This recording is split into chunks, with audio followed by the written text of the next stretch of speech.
Hi, this is Heather with Autism Chrysalis. I'd like to make a few comments about mental health. That's not something that I get into a whole lot directly, although it's something that I personally dealt with for decades, and almost all of my clients have dealt with, so it comes up a lot.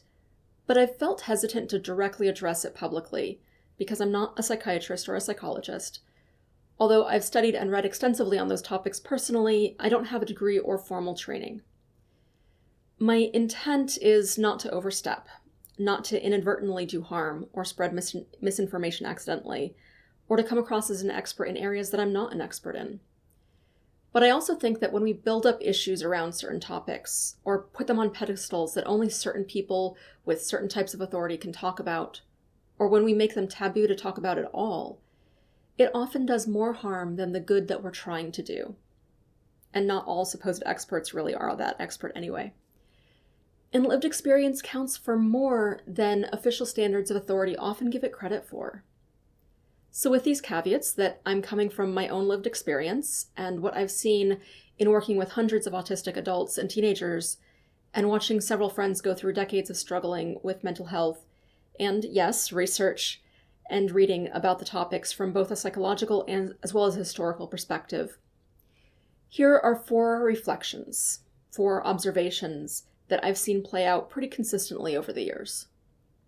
It's my contention that these are 4 myths that society has created around mental health, and that I don't think are true. You may disagree with me, and I'd be curious to read your thoughts on why in the comments. This is what I think as of now. So, Western society has a complicated history with mental health. Many people have been demonized, cast aside, and worse, when they didn't meet artificial, unrealistic standards for mental health. These grim consequences created a fear of coming across as crazy, as well as a number of myths around what that looks like, and what normative mental health supposedly looks like. I'd like to question 4 of those myths here. So why have these myths persisted? As damaging as these 4 myths are, society does reap some benefits from them. By keeping these fears circulating in society, many people will police themselves, hiding their needs, so as not to get labeled unstable or mentally ill or crazy, which means that they're less likely to seek help when they do need it. And then society doesn't have to expend the resources to help. And when more dramatic consequences do happen, there's plausible deniability. People in power can say that it's the person's fault for not asking for help, that they would have helped if they had just reached out. It also allows some people to believe that they're better than others by implying that it's those people's fault for having problems. This shifts the burden of blame to those who have been most hurt and allows society to devalue and ignore the people who aren't good enough and hence have an excuse to maintain the status quo rather than making changes that will actually help people. The serious downside to having these myths in place is that most of us will experience at least one of these at some point in our lives. But when we see these as signs of a shameful deficiency, it causes many people to question their own mental health, sanity, and worth. And if we take that on as a personal shortcoming, it's easy to blame ourselves and not reach out for help as often as we need to or as early as we need to, which can make innocuous traits or normal phases of life into causes for worry, anxiety, or a downward spiral of genuine mental health. Even looking at this from a purely productivity-oriented mindset where your worth is only measured in how much you can produce, this creates a huge opportunity cost for society. With a comparatively small investment in reducing the shame associated with mental health and providing resources to people when they need it, society could have the benefit of many more fully functional and productive people contributing to society for much longer. Okay, without waxing further on these implications, here are the 4 myths that I can see at the moment. There are undoubtedly others. Myth 1. Talking to yourself is a sign of being crazy. Many people think through things and process their experiences better verbally by talking to themselves or others. Anything from talking themselves through everyday tasks to processing major life experiences. I call these people external processors. And internal processors are people who think through it all in their own minds before taking action or presenting fully formed conclusions to others. However, when this common processing style is pegged as a sign of being crazy, it's common for people to hold themselves back from talking aloud, or when they do, apologize for it continuously, as if it's something wrong or shameful. Constantly self-censoring or apologizing for seeming weird takes a lot of mental effort and deprives these people of being able to think through things optimally. This reduces their ability to function, work, and relate to others as well as they could, because they're not able to use their natural processing style freely, and that creates a lot of internal stress throughout the day and throughout their lives. Myth 2. Suicidal thoughts are wrong, bad, or a sign that you're unwell. From my admittedly anecdotal experiences of years of coaching people with and without trauma histories, and my own experience with this topic, I suspect that the experience of questioning whether your own life is worth continuing is not as uncommon as the myth that normative mental health would have us believe. In fact, I suspect it's incredibly common. Why should it be bad or wrong or a sign of illness for anyone to question, at some point in their lives, whether it's worth continuing to deal with whatever crap life has dealt them? If you deeply question your own life, rather than simply accept the story that's been given to you that you're supposed to continue living for as long as absolutely possible, no matter what, and if you come up with a reason to continue living that's entirely your own, it gives you a form of power.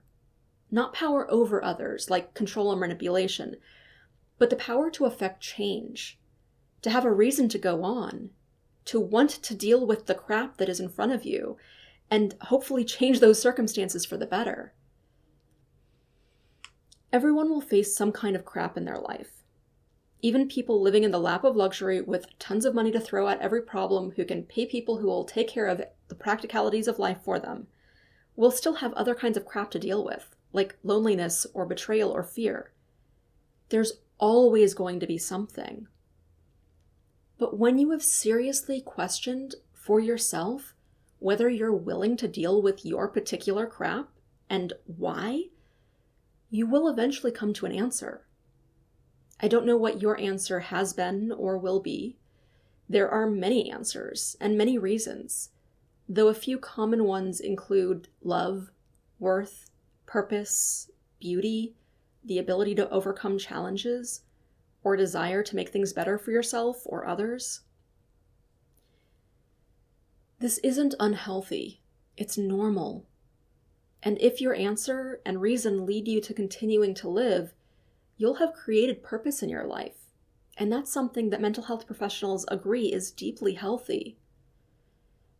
And if questioning turns into ideation or planning, please do seek help from a trusted professional. There's no shame in this either. And again, talking about it can get you that help, whereas hiding it out of fear or shame or whatever else is more likely to lead to following through than talking about it is. Myth 3. Mental health doesn't matter as much as physical health does. This myth is presented in a variety of forms, often in variations of, it's a luxury, or I've managed this long, it doesn't really matter, or it costs too much, or everything sucks, but it's fine. It's fine, really, I can deal with it. It's not that bad. A lot of times it looks like shaming people who seek counseling, therapy, coaching, or any kind of help for things that aren't physical ailments. Health insurance is often willing to spend extreme amounts of money on doctors, pharmaceuticals, and physical tests, all of which are needed, and just as much value comes from one's mental health. Myth 4. Mental health is a permanent state of being. When we think about mental health as black and white, either you're fine or you're crazy, we stigmatize getting help and make it harder for people to access. And the longer they go without access, the more damage it does to their overall mental and physical health. Many mental crises are temporary, or could be temporary, happening in response to particular events or the buildup of life stressors, or to a period in which you acutely realize that you need to deal with things that have happened to you in the past. With help, we can process, heal, and integrate what we need to, find solutions, and then shift to a new healthy mental state. But when people are afraid that any sign of mental illness means that they're going to be mentally unwell forever, it leads to hiding their needs, labeling and shaming others or themselves, and not getting the care that's needed to get through a difficult time or prolonging the effects. This is especially problematic when things that aren't actually a sign of mental illness are interpreted as if they were, like talking to yourself, nattering to yourself throughout the day, or going through a hard period and healthily questioning if one wants to keep participating in life, are entirely normal, not signs of illness.